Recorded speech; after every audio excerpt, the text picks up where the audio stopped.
Let's go. Riches in the Hitches is the RV park investment podcast that pulls back the curtain on the outdoor hospitality industry. Each episode delivers real insight from park owners, investors, and industry leaders who are shaping the future of RV parks. From raw land development to scalable operations, we break down the strategies, stories, and decisions behind successful investments. If you're ready to learn from the people driving this industry forward, welcome to Riches in the Hitches. Welcome, listeners, to Riches in the Hitches. I am, of course, Robert Preston, CEO, founder of Unhitched RV and Unhitched Property Management. We are thrilled today to have Samer on.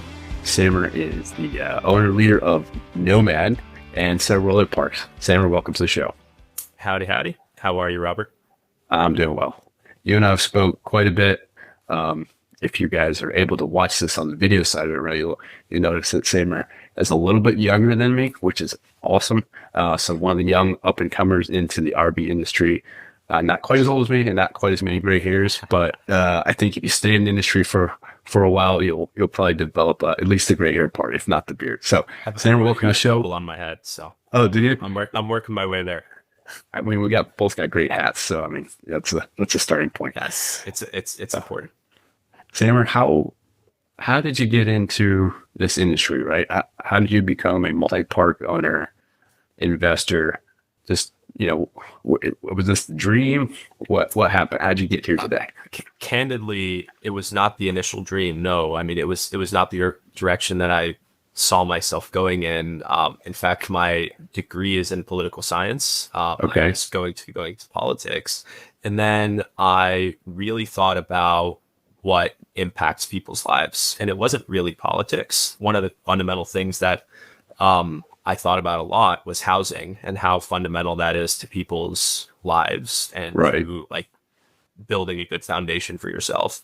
And so I found myself in multifamily, and I started working in property management, found a company, an amazing group of people to work with, and quickly kind of developed into an operation that took me across multiple states, operating properties from the metro of Washington, D.C. to the suburbs of Durham, North Carolina. So I kind of got to really experience the multifamily industry, and eventually decided I had developed the skill sets I needed operationally to start doing it on my own and start building a company.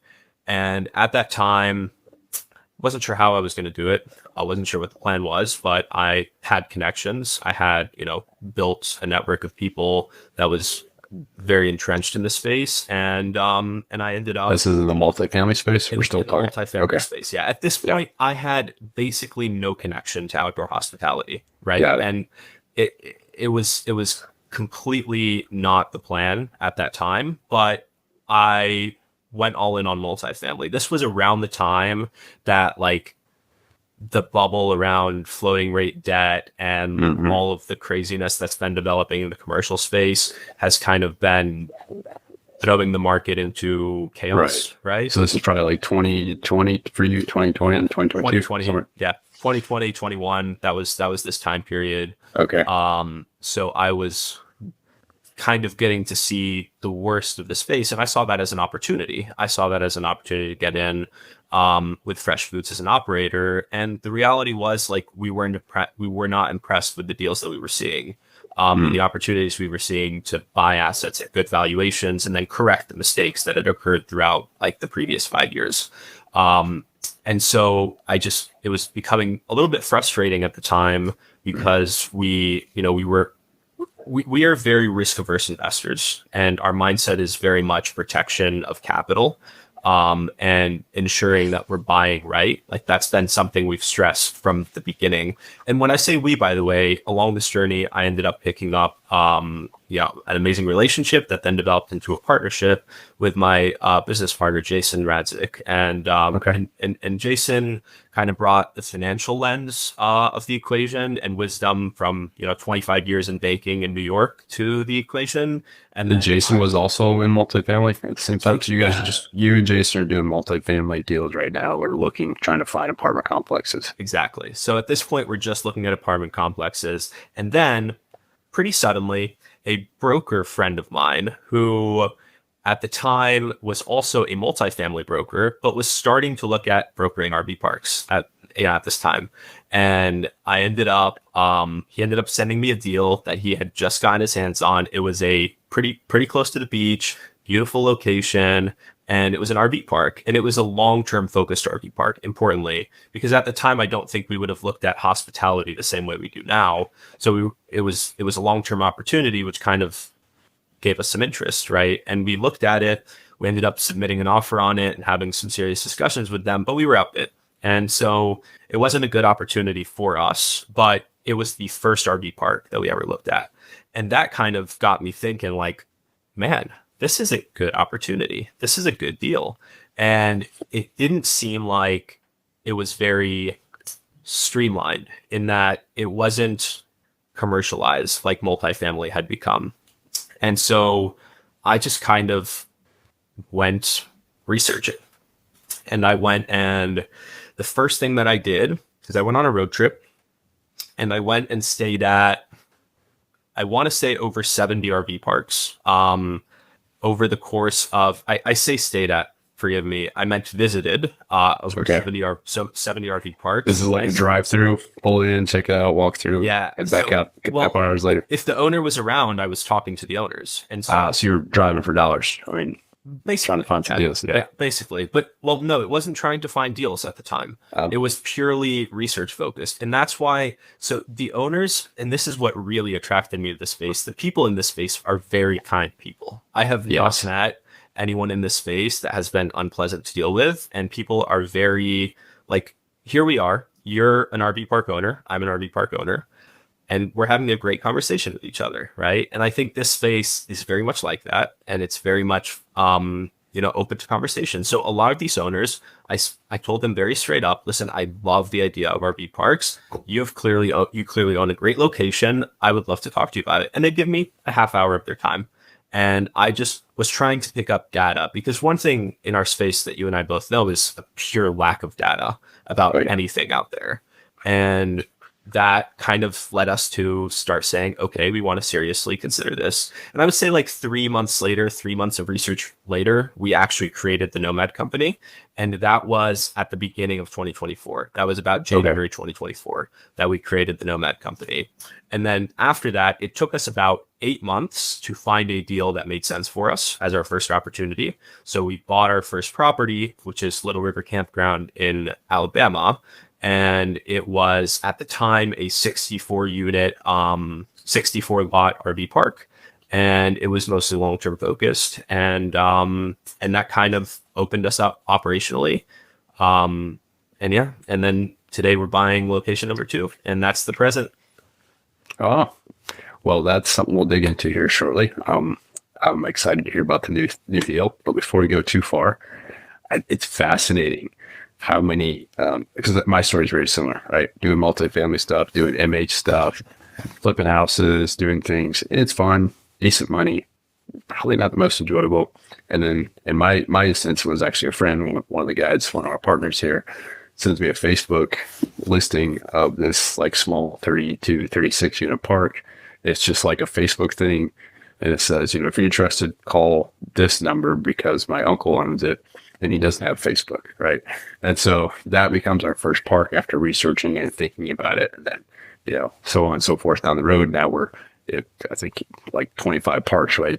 Running. But that all started with like this random, I don't believe randomness, Lord always has a plan, but there's this little like broker, someone says, hey, what about this, And then we dig into it and we start to see those opportunities of, we'll call it unorganized industry and, the need for all these things. So, but I wanted to ask you more, maybe a philosophical question, because your story really highlights something I think important to all investing, whether it's RV park. You went from being a team, like you went from being an employee to a business owner. Yeah. What was that transition like? Why did you decide to do it? I'm sure there was some fear, like what, if you can remember back that mental switch from going being part of a team, i.e. an employee, then to being the guy who's out there, being the park owner? It was actually a very, very big decision. I don't think I'll ever forget the day that I made the decision. So the company I was working for had offered me a promotion. And it was a pretty significant promotion. I was working out of, I was always on the East Coast, but for a short, like 2 week period of time, they needed help in the accounting department, for their corporate office. And I just volunteered because I wanted to kind of understand the back end corporate side of the business a little bit better. And so they ended up flying me out to California, and I worked out of their corporate office for a few weeks. And during that time period, they had also offered me a promotion. And so I was, and I have a mentor that was kind of working with me in that company, who hands down is one of the most amazing human beings I'll ever meet. But he was the VP of the entire East Coast. He, had probably, I want to say, over 15,000 units that he oversaw. And he was really a mentor figure to me. And, he actually kind of advised me, like, you have to follow your heart at the end of the day, and you have to make the right decision, for yourself and what the opportunity is for you to grow as a person. And so I was pacing in my hotel room, which I was staying in a hotel room during those 2 weeks. I was pacing in my hotel room for like 4 hours because I had to either book a flight back to the properties that I was managing on the East Coast, and I had to go accept the promotion and go to work, or I had to cancel my flight and make the decision to become an entrepreneur. And so I ended up making that decision, and I ended up walking away from a promotion, from a really great opportunity, because I believed in myself. And this was a few months after I had actually started working like on the back end. And this is what really made it a difficult decision, because I knew accepting the promotion meant such a great workload that I would inevitably have to let the side gig go. Right. Okay. Was the side gig the RV part at this point? No, this was Different side gig. Yeah. This was multifamily. This was when I was first looking at multifamily, I was still working this job, right? And so it was probably like 6 months after I had started kind of building the multifamily investing side of things. And I had always been investing passively. I was just more interested now in becoming the operator. Yeah, exactly. The operator. Right. Exactly. So that's the answer there. I would say is so you pull the trigger. Decision. Yeah. Yeah, pull the trigger, put the resignation in, and then it's all in. It's all in at that point. Yes. And there is totally a lot of fear with that, by the way. Like, there's a reason I was pacing in my hotel room for hours. Like, it was a very, very difficult decision because you're letting a lot of security go. And at the time, it was also a lot of growth opportunity, right? This is a large company. So in 5 years, I could have grown to have an equity stake in this company for all I know. Right. So right. It was taking a risk, but honestly, now, here we are several years later, no regrets at all. No, man, what a great story. Thank you for sharing that. I think it's fascinating. We associate risk and reward, and we associate security and risk. And like this idea that, and I 100% believe that there are not that many people who should be entrepreneurs. There are not that many people that should be business owners. Because it's a totally different, I think it's a totally different, not even lifestyle, but it's a totally different, mindset, risk, ability. But if you separated the idea of entrepreneurship from a personality trait, and I think ability to handle risk or uncertainties, not necessarily that it's, more certain characteristic is better than others, but it's just how God made us into messences. But if you separate those two things, that's still the idea that perplexes me, that I find interesting, is this idea of security being associated with a job, which makes sense for the most part. But the job can evaporate as quickly or much more quickly than a business. A business certainly has struggles, certainly can go out of business, go bankrupt, have all these really not fun things to think about, and you can lose a little money. Great.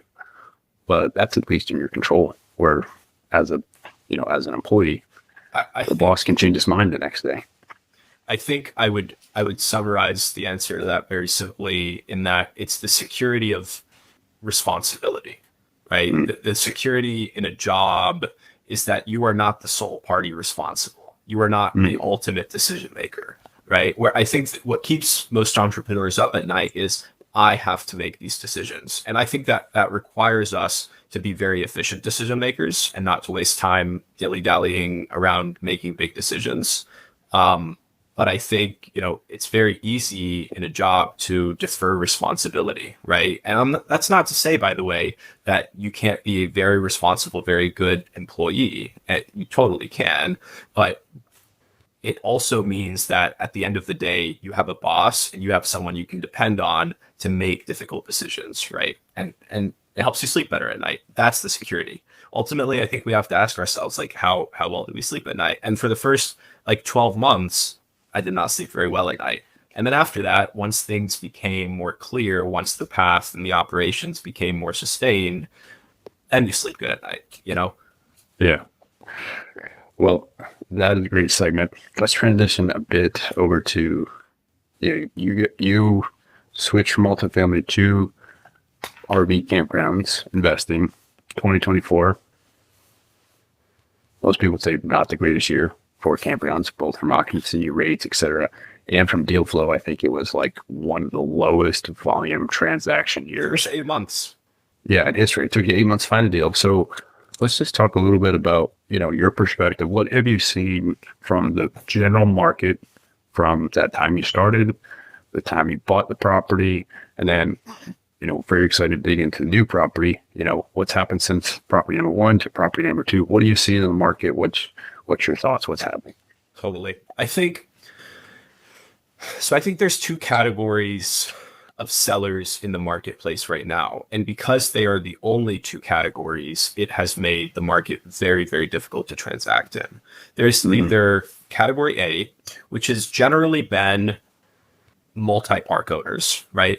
Mid-size to larger companies, I would say like 10 plus parks, right, would fall in this category. You have select companies in those groups that have seen a lot of distress because they bought incorrectly, they bought with bad debt terms, they misused their capital. Like pretty much every scenario that I've seen in this category for a sale was a misuse of capital. Like that was generally it wasn't necessarily that they bought bad parks. In a lot of cases, they bought good parks. They just bought them incorrectly. What do you mean by misuse of capital? Like what does that mean to the listener? What that means to the listener is either A, over leverage, right? That's a very too much debt. Too much debt. B, debt that was floating rate or not sustainable, right? Or C, debt that did not allow them to get a valuation in a corrected environment. Like right now, the value of parks compared to 2021 has gone down, not up, right? Right. In a lot, in like 80% of cases, unless you've added value by actually improving the NOI of the property. That's different. I'm talking purely from a valuation at cap rate. Apples to apples. Exactly. Yep. Apples to apples, the value of parks has gone down over the last few years, which means if I bought with high leverage or I bought with bad debt terms, I was now in a scenario where I can't exit this purchase, right? Or I have to exit and therefore I have to take a loss. So that's a category of sellers. The second category of sellers, which is the most interesting category of sellers right now, is the people retiring out of it, right? The people that have owned their parks for like 15 plus years, right? 20 plus years. And they're tired. Maybe they're old, maybe they're young and they're just tired from running this thing for 20, 30 years, right? And a lot of them ran it themselves. They own 1, maybe 2 parks, right? Like this is a large category of sellers, but what this means is this category of sellers is really only owners of smaller locations. In very few cases are they the owners of larger locations. So what we saw is almost a standstill of transactions in the larger, like 150 plus pad RV park, category of transactions, except for the examples, that are in a lot of distress. Right. So that's led to a lot more opportunity with smaller parks than with larger parks, which has kind of made most of the bigger players in the industry obsolete because they're not going to be interested in buying those parks. So that was kind of how we saw our entry into the market, is we recognized like we should focus on a smaller park, right? We should focus on a park that we're not going to have as much competition on, that we can confidently operate and potentially make mistakes on, so that we can build good operations. And so I think the market at the time was kind of speaking that language. And honestly, it's really not so different today, in my opinion. Right. I think we're still very much in the same market that we were in 2024. I think what's changing is there's a lot more stress around this like reality that eventually someone's going to have to do something, right? Like you can only operate with a negative net income for so long, right? On a property. What if you make it up in volume? Works for a couple of years. It's not sustainable. So that's why we took a completely different approach. Our approach has been operate methodically and thoughtfully and buy at a slow pace. And like here we are 10 months later after our first purchase, and we're purchasing property number 2. If it's not due to a lack of capital, like that's one thing that's been amazing for us, is the amount of trust that people have developed in us since location number 1, the people that are investing with us and partnering with us. We've really worked hard to make sure that we build a good operation. And so capital has not been the constraint. It's just simply how stringent we are in what deals we will close on and what deals we'll transact on and what deals we won't, because we really do not want to be in the same situation that a lot of operators have found themselves in as a result of the last few years. So I would say the market right now just requires methodical operation, right? Like that's the key to success right now. It's not about buying as many parts as possible, in my opinion. Yeah. So in that, it's great perspective, great thesis. And you mentioned that it's about methodical operations, and I'd love to get your take on this, because one of the main hindrances, I think, from the larger companies, as you're saying, they want the larger parks. That's primarily driven by the idea that a smaller park is really difficult to manage well, more than a couple parks, right? So I think, I've spoken on this quite a bit, but if someone wants to get in the RV park industry, there, like you're saying, phenomenal parks out there, phenomenal investment deals that exist at the smaller level. I mean, that's less than 150 sites ish, yeah. Right? And that works really well as a one-off, like the owner operator, maybe 1 or 2 parks in an area that, but then, if you're trying to do 10, 15, 20, 30 of them, it seems like that's a hard code to crack. How have you guys approaching that idea, the ability to operate a small park, as you could say, efficiently, effectively, thoughtfully? What does that mean? Totally. And I would preface that by saying, I think our mindset is growing towards larger parks, right? As our operation continues to grow, it makes more sense to buy larger locations, right? So would that imply and mean that, your first few then entry parks you would liquidate them, or you plan on holding them? We plan on holding them, I think, pretty much indefinitely, at least for a decade, right? Okay. We're risk averse, cash flow minded investors, right? And I would say if we're presented with an opportunity to exit at an amazing valuation, of course we will. Nobody would, right? Sure. But we're not targeting liquidating any of our smaller assets, because we've developed, and this is the answer to the question, we've developed a very good system around how we manage the parks, right? I would say Little River, I'll use Little River as an example because it's the one we've been operating for 10 months now. And we bought Little River, it was very vacant from a long-term perspective. I would say it was close to 60% occupancy when we took it over. And they weren't getting very good nightly traffic, even though it's right next to Little River Canyon National Preserve, which gets 750,000 people a year, right? And DeSoto State Park, which is a state park that's owned, and this was kind of what drew us to this park to begin with. We went to the state park, and the state park was about 15 minutes down the road, and it was full, and it had more pads than we did, right? And so that told us that it was less a lack of demand and more a lack of operational efficiency. And so it was about building good systems on the back end, systems that make it very easy for the on-site staff to do their jobs. And I would say now we've gotten to a point where our on-site staff are probably not having to work more than 4 to 6 hours a day, right? In a normal day. And that's because their job has really just become answer the phone if the phone rings. If someone needs help with something, help them. If you have a monthly move in or a monthly move out, deal with it, make sure the sites are in good shape, right? And then our maintenance guys, obviously they have a routine and then they have their thing that they do. But really it became like minimal what they had to do on the back end in terms of operations. So we've allowed it to become very labor efficient and not requiring a lot of man hours. And so our on-site staff is very comfortable with the workload. It's not taking many hours because that's the biggest challenge with small parks, right? Is how do we justify the payroll to operate this thing without losing money, right? And I think most people probably target around 20% or less in payroll costs for an RV park. We've been able to operate around like 13% so far. Wow. So it's just allowed us to operate very efficiently, which has freed up more cash flow to spend on marketing, to spend on promotional activities and events. Like it's allowed us to improve the guest experience while reducing labor hours. So it's not like the reduction of labor hours resulted in a worsening of the guest experience, vice versa, right? You're taking those savings on payroll and putting them towards some other expense, i.e. marketing or something else at the park. Stuff that has value.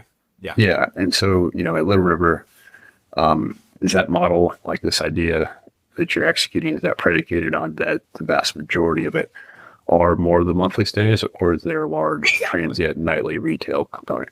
Less than 20% of our business is transient. Okay. That's growing over time, like throughout the later half of this week going into next week, we are full. So, around Labor Day weekend, right? Around this time period. And I think we'll see that again when fall hits and the leaves change and the canyon's beautiful, right? But I don't think it's the model that we went for with Little River. I think it was about creating a very strong monthly community that I'll use this anecdotally. So when we increased rents at Little River, we had one move out. That's it. Okay. And the reason we had that is because we spent the first 6 months focusing on the guest experience and focusing on adding amenities and adding value so that they see that they want to stay here, that it's their best option in the region, right? And that's helped us build a very strong rapport with our long-termers, and it helped us fill up. Like we went from being 60% occupied to now being like 97% occupied. I think we have 2 vacancies or 1 vacancy right now for monthlies. So, it's when I say operations, it really comes down to 2 things. It comes down to systems and it comes down to the guest experience. Like that, if you master those 2 things, the operations run very efficiently. And so I think that's the same for a small park and for a large park. Like that's where they're not different. So I think you can operate several small locations and operate them efficiently across different geographical regions. It's just not the same return on investment as doing it for a smaller number of large parks, right? It's a higher workload because, like, inevitably, if you have 3 small parks, that's triple the work of 1 large park, right? That's the mindset that you have to grow. And it is the mindset that we do have. But could we continue to buy small parks and operate them well and buy them in all over the place? We totally could, but it would just be more work, right? Yeah. Great segue. Yeah. new park. We'll not tag the date of this recording, but new park, you told me would be Monday. Today's Friday. Yeah. What's that? What are we doing? Tell us about it. All right. So you want to talk about a huge segue. So Little River is a mostly long-term, monthly focused strategy. This park, and it's not a park really, it's a multitude of things. It's called the Imperial River Company in Maupin, Oregon. Okay. This is Wait, where? It's in Maupin, Oregon. Okay, so now we're going to Alabama to Oregon. We're going from Alabama to Oregon. Okay. It's because, again, we believe destination trumps distance, right? Like so we call our locations, and you can see my hat, we're the Nomad Company, right? And we believe every one of our locations is a nomad destination, right? That's what we strive to do every time. It's like we want to create experiences that scream destination, even if it's not an A-class location, right? When you stay at Little River, you're staying at an RV park, but you're staying somewhere where you're going to have an amazing time, right? In Oregon, it's a completely different experience. This is like the A-plus property in this area. Okay. It is a combination of a lodge, an RV park, a restaurant, and a rafting business. And so it's a very big operation. It's 100% transient. We have over 30 employees at this location, and it is absolutely beautiful out there. The whole culture in Central Oregon is around the river, is around rafting, and this property is right on the river. So it's the only property in this area that you can get out of the river on the property, put your boat into the water at the property. So it's really catered to like the high-end clientele that are going to hang out on the river. And so, we have a very strong vision. We're buying it from an operator that's owned it for 25 years. That's done an amazing job running this place. Like, they have really built an incredible guest experience to where over 40% of their guests are repeat customers every year. Wow. Which is pretty incredible. I mean, maybe 15% is average, 10%, something like that in the industry. So they've seriously outperformed themselves. But there's totally opportunity for growth too, because they've had very much a stability-minded operation rather than a growth-minded operation, because they've done it for 25 years now. COVID kind of made things sideways. They were kind of tired after that, right? So, and that's why they ended up selling. And that gives us an opportunity to really grow things, right? They don't do any fishing, even though there's tens of thousands of fishermen that come every year. They don't, they don't focus very much on hunting, which there's a lot of duck hunting in the area. Okay. So expand your season, or is that a different customer? Are we changing the length of operations? We are, yeah. We're increasing. So right now they're open year round. They don't close in the winter time, but their business slows down to like 5% of their total revenue in the winter time, right? So it's open, but it's very slow. And I think, there's multiple opportunities to grow the season. Mount Hood is an hour away and gets almost 1 million skiers a year, right? And the only lodge on the mountain fills up 6 months in advance for those weekends in the winter months. Totally an opportunity to capture that overflow. So it's about growing the season, but it's also about the RV park more than anything. And that's the opportunity that we saw. They finished the RV park this year in April. And so the new park, that's a new park. Right. So the RV park is brand new. Before April, it was a lodge, rafting business, and restaurant up to that. Okay. So the RV park is new for them. They're not really RV park operators, right? So their strategy with the RV park has been very similar to their strategy with the lodge, which hasn't been working very well so far. To the point that, they're capturing like less than 15% of the market in a market that only has 3 RV parks, with them being one of them, So they're capturing a very small percentage of the market, even though they are the nicest park. They're just priced incorrectly, and I don't think their marketing is as focused on the right components of the business. So I think by revamping that, like, my objective is to make the RV park the number one choice, like the easy choice for anyone that's coming to stay in this area. And that we have the winter time to really hone in on that.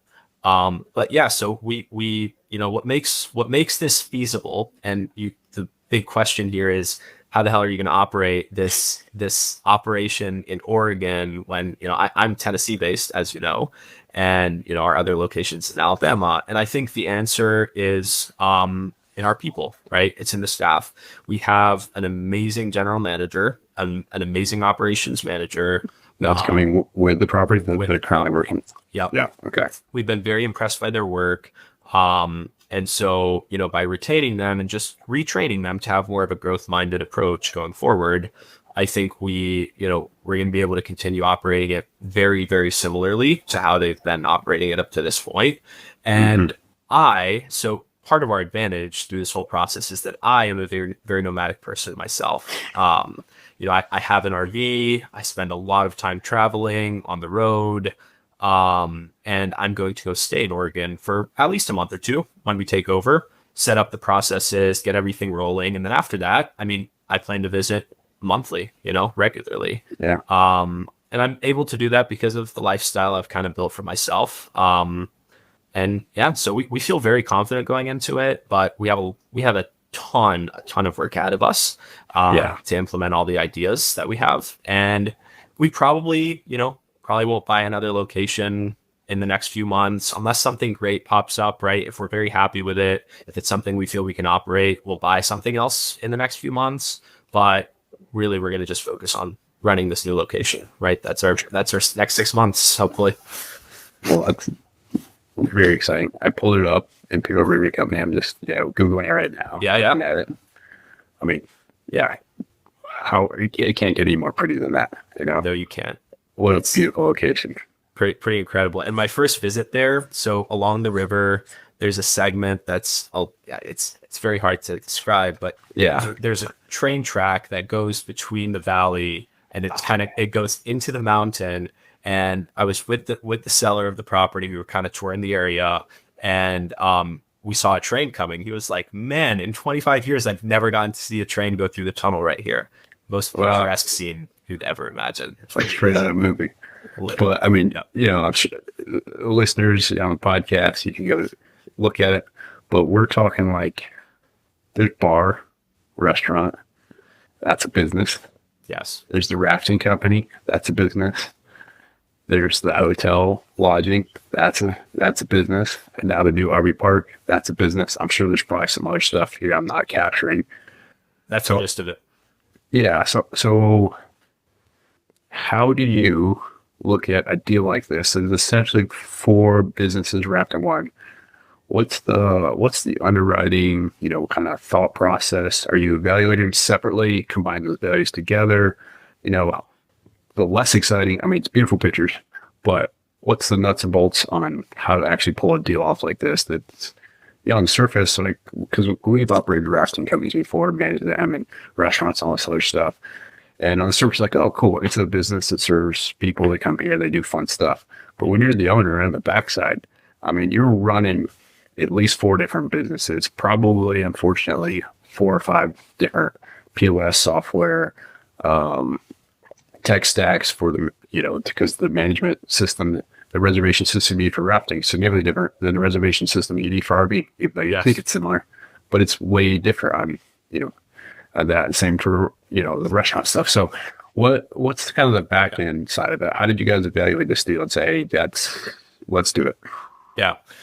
So I would say when we first started evaluating this deal, I remember I opened up Excel, started working on the initial budget, and I started by separating each component of the business into its own category and into its own budget. And then I stopped and I threw that out and I put them all together. And the reason I did that was because ultimately they are the same thing, right? I need to view, and I've really been trying to stress this to our marketing company too. It's not rafting, hotel, RV park, restaurant. It's the Imperial River Company.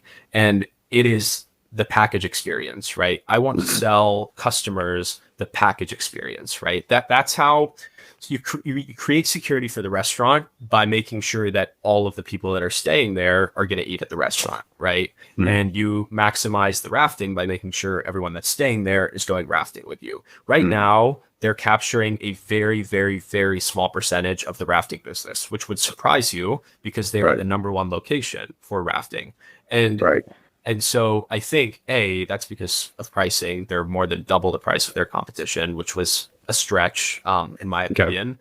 And So you're going to bring down pricing a little bit on the RV and lodging? not bring it down, create packages. That's the strategy, right? Okay. Because you bring it. So the risk of bringing pricing down is you put yourself in a position where if you're not successful capturing more of the market, you have now reduced your revenue, right? It's a very dangerous strategy to reduce pricing. However, it's not a dangerous strategy to package things together. Like book an RV stay, and you get 50% off rafting, right? So, we're toying around with different promotions. Sure. But ultimately, the objective is to create connectivity between the different components of the business, right? To where it's the same customers that are using all of the components of the business. And so I think, yes, the technology stack is very difficult. It's been probably the biggest headache of this entire process has been managing the technology stack and setting it up correctly.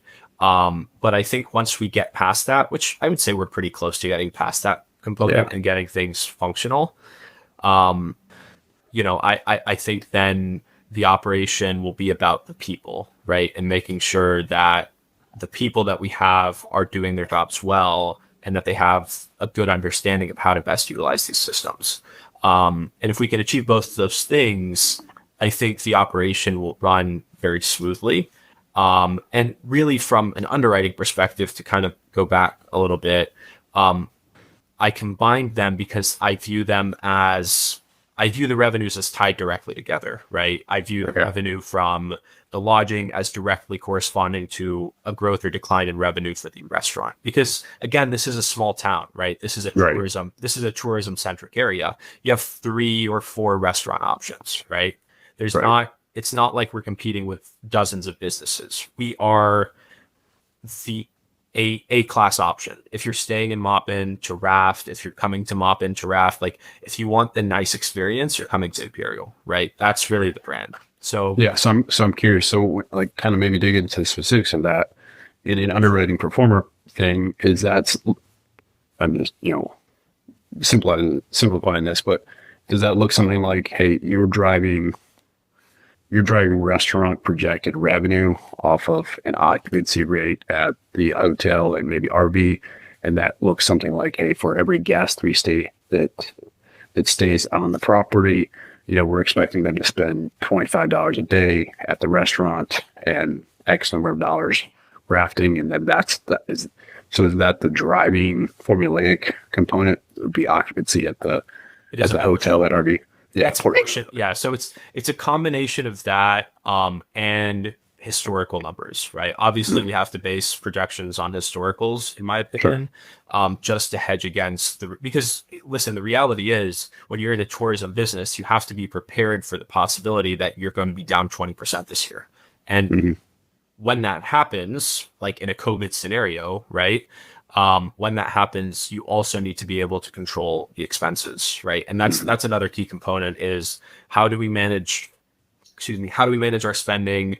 How do we build the correct budget on the expense side? And for that, we absolutely had to distinguish by categories of the business. Right. Ultimately, the way we underwrote a property like this is the restaurant is not a profit center. We did not view it as a profit center. We viewed it as an amenity, right? The objective with the restaurant, yes, ideally is to be profitable, but it is first and foremost to provide the best experience for our customers, right? Because ultimately where we make our money is on the lodging and on the RV park. Because 70%, 80% of the revenue from this business is the lodging and the RV park.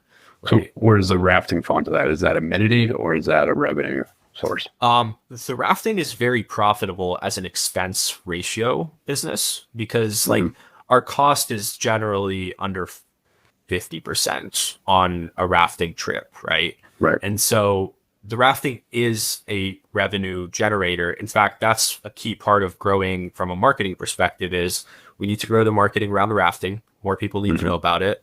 And we need to grow into fishing and get our rafting guides to also start doing the fishing thing because they have a passion for it, right? The river guides love the river. They love fishing, they love rafting, they love it all. So any overnight trips? Totally. Yeah, totally overnight trips. They do up to 4 days. So they'll do a 4-day trip. Yeah. You can go start all the way up at the dam, which I think is about 54 miles or something like that. And you can raft the whole thing. And then you can get out right on the property, right on the lawn, go to your hotel room that last night and sleep in a mat instead of in a sleeping. Get some sushi. I mean, this is it's a real restaurant. You guys have sushi. I mean, yeah. It's a right place. Yeah, it's exciting, man. Yep. Congrats. So I appreciate it. And and then it really comes down to, you talk about underwriting metrics. It's about having margin for error, right? It's very easy. Like, listen, I would love to believe, and I do believe actually, that we will always operate our properties exceptionally, but there's always the possibility that I'm wrong, right? That's how I like to humble myself sometimes, right? And just feel like there's always a possibility you're wrong, and there's always a possibility any change that you make backfires. And so when we're underwriting properties, like when we underwrote this property, we also underwrote a scenario where we fail and our revenue goes down by like 15%, right? And we're still very happy, and we're still hitting our preferred return metrics, and we're still achieving the numbers that we wanted. And that's because of our leverage, right? It always comes back to leverage. I'm telling you, that is the key to the success behind any acquisition, is how you leverage it or how you don't leverage it. And so far, our 2 purchases have both been with seller financing and with amazing seller financing terms. And so that's been a key component. Like with a property like this, we're buying it, and a cap rate's a bit deceptive because you have business revenue mixed in there, but like all in, we're buying it at close to a 15 cap at entry, and we have debt terms at 6%. So that puts us in at a debt service ratio above 5.0. That puts us at, and we bought it with like a 55% LTV at purchase. Okay. So great leverage, which allows us to have great cash flow from the beginning. And it would take a devastating turn of events, and like 70% of our revenue would have to be lost for us to break even, basically. So we would have to basically run the business into the ground to start losing money. That's what purchasing right looks like. And with I'll piggyback on Little River. Little River is very similar. We would have to lose over 70% of our revenue for us to stop being, to stop being able to operate the property based on its expenses. And that one was seller finance as well. It was, yeah, both cases. Similar leverage, LTV? No, 70% on Little River, but 4% interest rate. So much amortizing or interest only? 12 months interest only. We always ask for pretty much every deal. We always ask for 12 months of interest only, just because it gives us time to build our reserves, get comfortable, right? So yeah, first 12 months interest only, and then amortizing after that. And we always target a minimum of 7 years on our trips, right? Like 7 years, 10 years is amazing. We haven't been able to get 10 from anyone yet. We've been trying, but like 8 years is ideal. 5 years is too quick, right? That flies by. I have to brag on my team. So we're closing on a property today. Amazing. Seller financed, 6% interest only. 4 or 5 years. Wow. Kudos. Yeah. And now it's pretty low leverage. We're at we're probably at like 40-ish% LTV. Yeah. But it works if you buy right. You totally. The price per site is, price per site, cap rate, all that stuff. Low leverage. It's a relatively small deal. It's kind of like a Little River. Okay. We're at like 62-ish sites. So, but it's already in an area that we're operating 2 or 3 other parks, so we have the scale there. Pretty excited about that. That is exciting. Well, it's you have a busy day after we get off this podcast, then. Well, hopefully, most of the work early in the week. I think all I have to do today is wire the money. We'll see. That make sure you call the bank twice and verify. I listen. No matter how many times you do it, sending that wire is always stressful. Check the numbers. It's very nerve-wracking. Yes, exactly. I hear you. Well, that's going to be me on Monday. I'll be stressing the wire on Monday. Yeah. Well, Sam, we'll start wrapping this up. This phenomenal. Just thank you for your time. I think it's phenomenal. Your perspective, the way you look at it, what you're building. I love every part of it. But let's, kind of wrap it up with, we like to ask a couple quick questions and tie it all together. And you've likely answered a little bit of this already, but, at Unhinged, one of our slogan, I guess, is the idea of disconnect to reconnect. And that's both the actual, like in RV, you pull up, you disconnect the truck, you unhook the truck or whatever it is, right? And then you start actually connecting to the park. And then our idea of this is that reconnection is that interpersonal connection, husband, wife, kids, family, and then certainly back to God's creation and in nature. So Yeah. I'm curious for you, maybe 2-part question. What is it that you're after you guard yourself from that you need to disconnect from once in a while? And what's that most important thing you're trying to stay connected to? And then how do you believe that what you're doing in this outdoor hospitality, RV park, whatever you want to call it, how does that benefit society? That's a lot. Those are simple questions. Yeah. Well, is it simple? I hope it's simple, but I think the more I think about it, it becomes complicated. I would say so before I ever got into outdoor hospitality, I had always been a very nature driven person.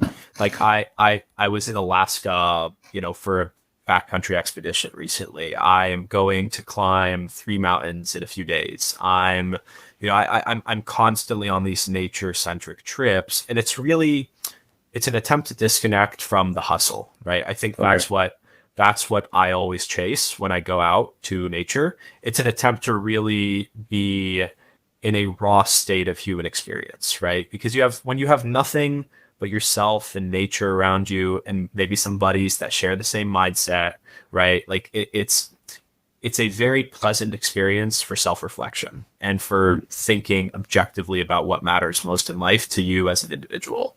And I don't think there's anywhere else in our modern life where we can do that besides being out in nature, right? Where the noise stops and life becomes real, right? Mm-hmm. Right. And so I think that probably answers both of the first 2 questions. And what I think our RV industry and our outdoor hospitality industry in general does for people is exactly that. It gives them a place. And our slogan at Nomad is the comforts of home and the freedom of the road.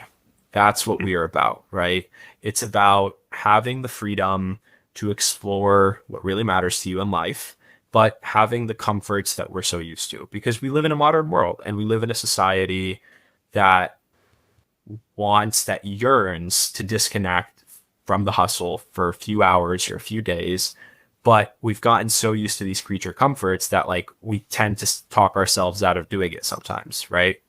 And so I think that's really what it's about. And the comfort of home, you will come to recognize when you stay out in nature, is not technology. Our lodge rooms at Imperial do not have TVs, for example.